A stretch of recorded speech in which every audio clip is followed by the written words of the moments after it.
name is Hermione, and in today's video I'm going to be showing you how to make some DIY room decor projects that I think you'll really like. I'm super excited about this video in particular because I'm doing it in collaboration with Tana, and I have watched her videos for the longest time. She makes some awesome DIYs. If you've never seen her videos before, you should definitely go check her out. She's making some DIY projects for spring, so I will leave her link in the down bar below. You should definitely go check her out. She's awesome. And if you haven't seen me before, then hello, my name is Hermione. I love making DIY and lifestyle videos. I would love to have you guys stick around, so definitely hit the subscribe button if you haven't done so already.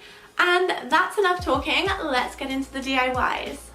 So the first project I'm going to show you guys today is this copper pipe jewellery holder, and I've wanted to do something like this for so long, I just never got around to it, so it's about time. It's not even that complicated. So you'll need a copper pipe, you'll need a copper pipe cutter, and you'll need some of these T-fittings and some end caps.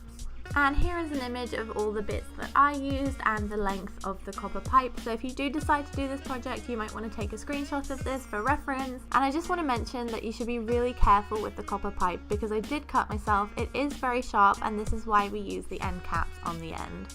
Go ahead and measure and mark all the lengths that you'll need, and then use your copper pipe cutter to cut out the pipe. This is really simple to do and it just takes a couple of seconds. It's really easy. I thought it would be difficult, but it's not. And then you can also polish up the copper pipe using ketchup. This works really well, and if you have any letters or anything, you can use acetone to get any writing off the pipe as well.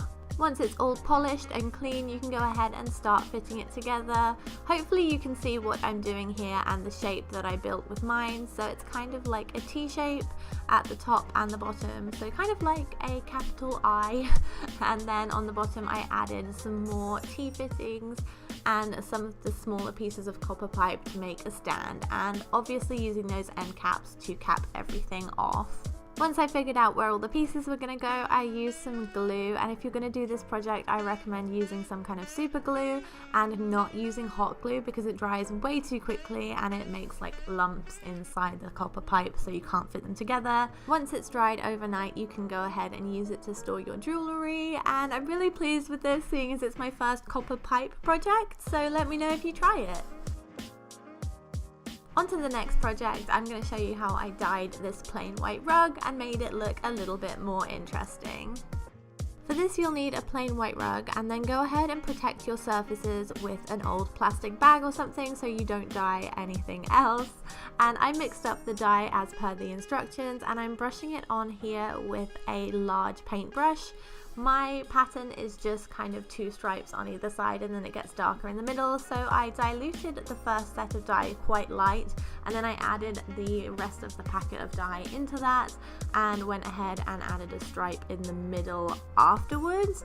And I'm also using the brush down the edges to kind of dry brush it to give it that really like rough texture, and then I did it on the other side as well to match the pattern. And yeah, this is how it turned out. I kind of wanted it to have that really like natural looking kind of rough dyed edge to it, but you can do this neat if you would like as well. I think that would turn out really nicely too. Next up is a really simple DIY project for displaying your scarves or hair accessories. It is so easy to make, so let's get into it.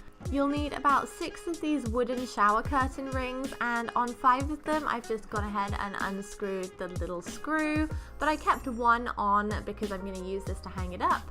So then go ahead and make your shape. I'm making a triangle, you can make a bigger one or a hexagon or something really cool. And then I'm just using hot glue to glue them all together. It's really that simple, and it does look super cool and very modern, and it looks like a different way to display your scarves, your belts, and you could also hang this in your wardrobe too. Once you've finished and it's completely dried, you can go ahead and hang it up, and then you can add all of your different accessories to it and display them on the wall or, like I said, in your wardrobe. And if you're stuck for wall art and you want to make a really quick and easy print, here's how I made this one. It's kind of like palm leaf inspired, so let's get into it. For this you'll need a large piece of paper in any colour you want. I'm using pink, and then some leaves. I got these from my garden, but you can get some plastic ones from a craft store. And I'm just going ahead and mixing some paint to get the color that I'd like, and I'm painting the leaves completely in this blue color and then pressing them down on the paper in kind of a random pattern. When pressing them down, I was trying to make sure that I got every single corner, but I would totally recommend actually putting like a book or something heavy on top of this to make sure it pressed down properly, because as you can see, it's kind of messy. I like that look, but you could also use cardboard stencils for a cleaner look. So it depends what kind of look you're going for and how you'd like it to come out. If you want it to be really like clean lines, then definitely try the cardboard stencil. But if you want it to be a little bit more messy and rough looking, you can try this method. These probably weren't the best leaves, to be honest. Something a little smaller would work much better, but I really like the way it turned out and I love the combination of colors. That is everything for this video. I really hope you guys enjoyed it and it inspired you to get creative. I love the copper pipe jewelry holder. It's something I've been wanting to make for the longest time. Finally bit the bullet and did it, and I'm really pleased with how it turned out. If you make any of these projects or any of my previous crafts, I'd love